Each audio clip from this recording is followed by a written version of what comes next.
Okay, so next, I guess we're going to go on to Hungary and learn about a couple of their holidays. Yeah. So in Hungarian, Hungary is called Magyarország, and I personally like the Hungarian name better. I think it's beautiful. Yeah, it's really pretty, I think. So it's kind of cool.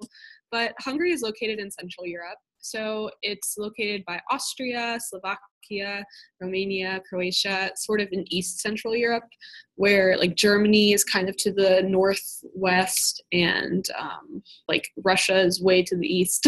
So if that kind of gives you an idea, in Central Europe. And Hungary is kind of like India, like in the sense that there's not so many mountains. Yeah. We have some hills, especially in the west where my family is from. And my family is from like a town called Sopron, so like right over here, this area. But it's mainly like the Great Plain region is into the east, and then Budapest, the capital, is like right in the center, kind of by the hills. And the Danube River, I don't know if anyone's ever heard of that before, but it flows throughout like the entire region. And in contrast to India, Hungary is only a country of about 10 million people. So it's pretty small. And I think it's only the size of like Indiana or something. It's not a very big country.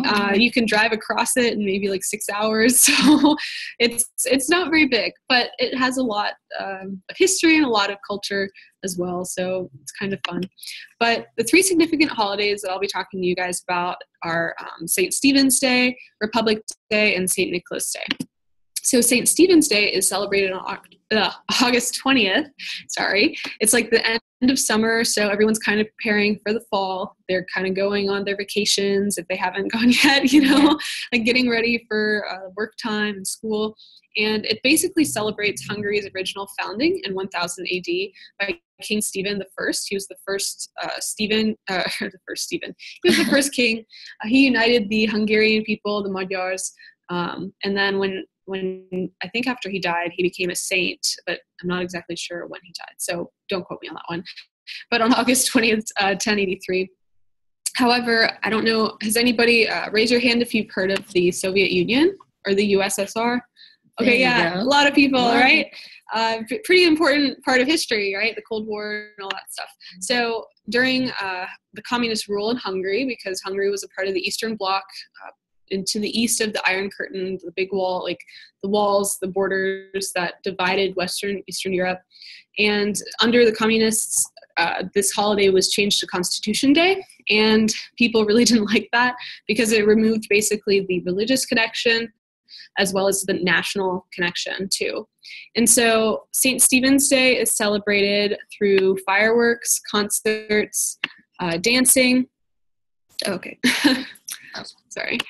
Dancing, culinary programs, and interestingly enough, so they have St. Stephen's mummified hand in Budapest, in St. Stephen's Basilica, and it's apparently like supposed to have some sort of significance, like as in maybe having some how do I say this?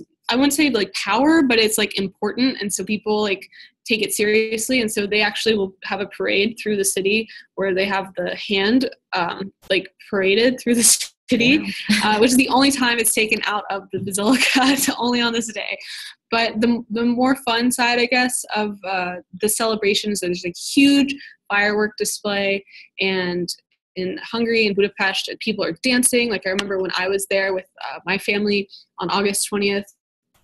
One year, we all went to like the city center, and we were like dancing together, and there were concerts and like food, all this stuff. It was a lot of fun. But does this sound like, raise your hand if this sounds similar to our July 4th, like with fireworks and all that stuff? Yeah, right? It does kind of sound similar. The interesting thing about Hungary, though, is it's not like we have just one day to celebrate Independence Day. We actually have two. So Republic Day is that second day.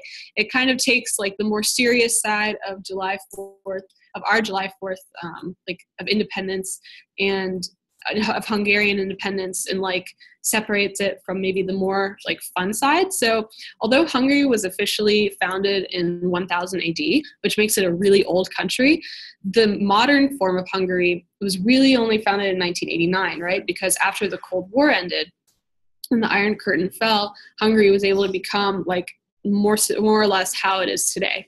So Republic Day celebrates the 1956 Hungarian Revolution, which was led by a man named Imre Nagy, primarily against Soviet rule in Hungary. He called for a multi-party system, democracy. He called for basically national sovereignty, so people of Hungary would be able to govern and decide how they wanted Hungary to be, right? So this is celebrated on October 23rd, when the original 1956 revolution began with student protests. It's not as fun as I would say St. Stephen's Day, because really it's mainly the raising of the flag and some museum events, which I like going to museums, but it's not really the same as having fireworks. But there was a memorial ceremony this year because it was the 60-year anniversary. And so both St. Stephen's Day and Republic Day are public holidays, so people get the days off.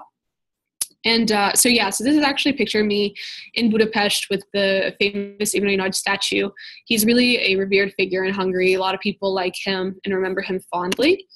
And so this was actually this year. So the Polish president, I believe, Andrzej Duda, came to Hungary and spoke for a big memorial service, and so did Viktor Orban, our prime minister.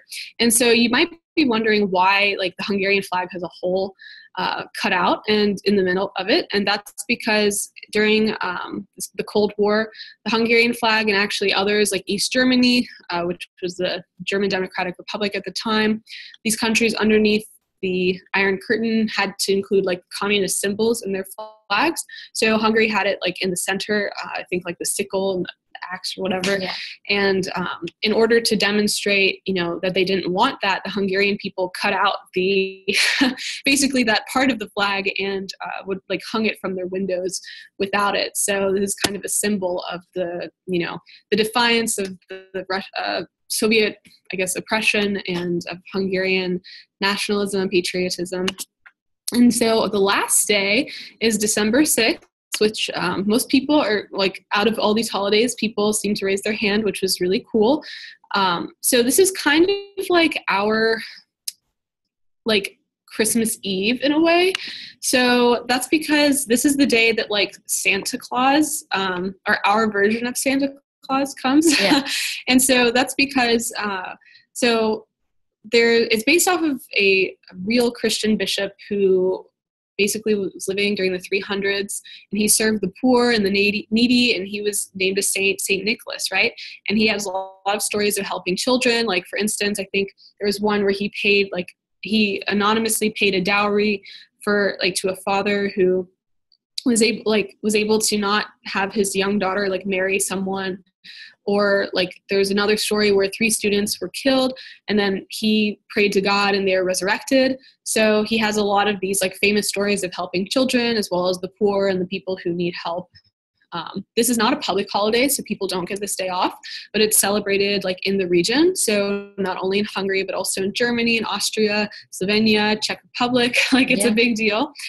And it's looked at as the gift giving day of Christmas. So on Christmas holiday itself, it's said that Jesus Christ brings the gifts, baby Jesus, literally, and Saint Nicholas will bring the gifts on December 6th, which are usually smaller gifts like candy, fruit, maybe some small toys, and this is for well-behaved children only. And I don't know has anyone ever heard of the Krampus? The Krampus? Okay, yeah, a couple people. Yeah, so he's kind of this scary figure with horns and stuff, and legend has it that he will take away the children or beat them if they behave badly, which is pretty harsh. I don't think this actually happens, but in Austria, for instance, they have what they call Krampus nights, where people will dress up as this figure and run around and pretend to scare people. So pretty funny, pretty interesting, I guess I will say.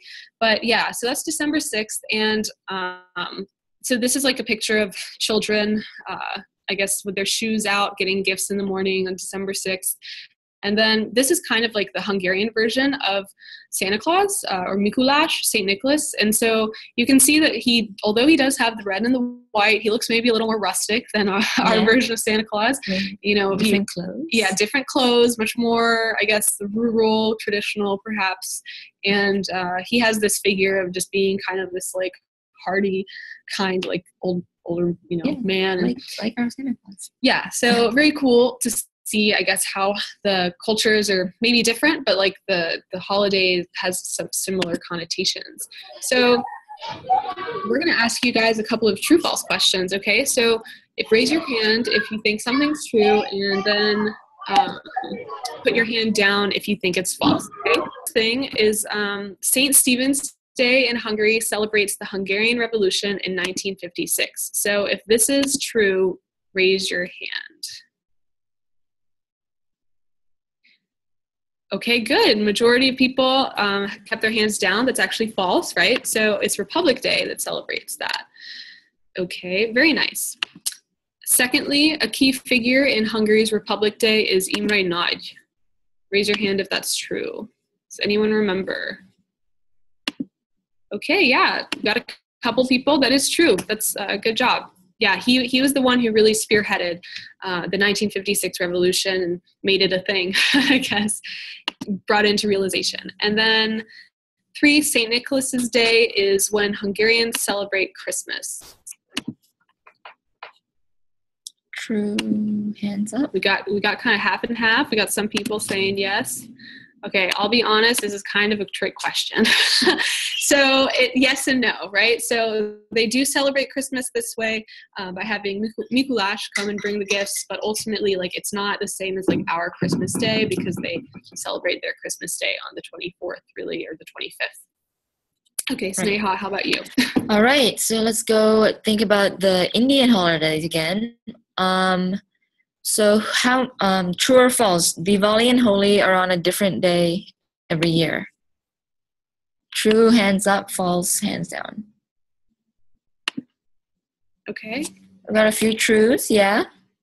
Few hands up. There you go. Yeah, it's actually true. There's no set day for Holi or Diwali. It depends on the moon. It depends on India goes off of the lunar calendar, so it depends on the full moon or the new moon in March or October. Cool. So, true or false? Children's Day is a religious holiday. False, hands down. True, hands up. All right. Okay. That's pretty. Yeah, it's actually false. Children's Day is not a religious holiday. It's just to celebrate the birthday of our first prime minister. It's not even it's not even like a public holiday. Like, students still have to go to school. Like, adults still have to go to work, but at school there's a lot of celebrations for kids. Very cool. And the last question, Holi is celebrated only by Hindus and not by people of other religions or groups. True or false? Most hands are down. Few are up.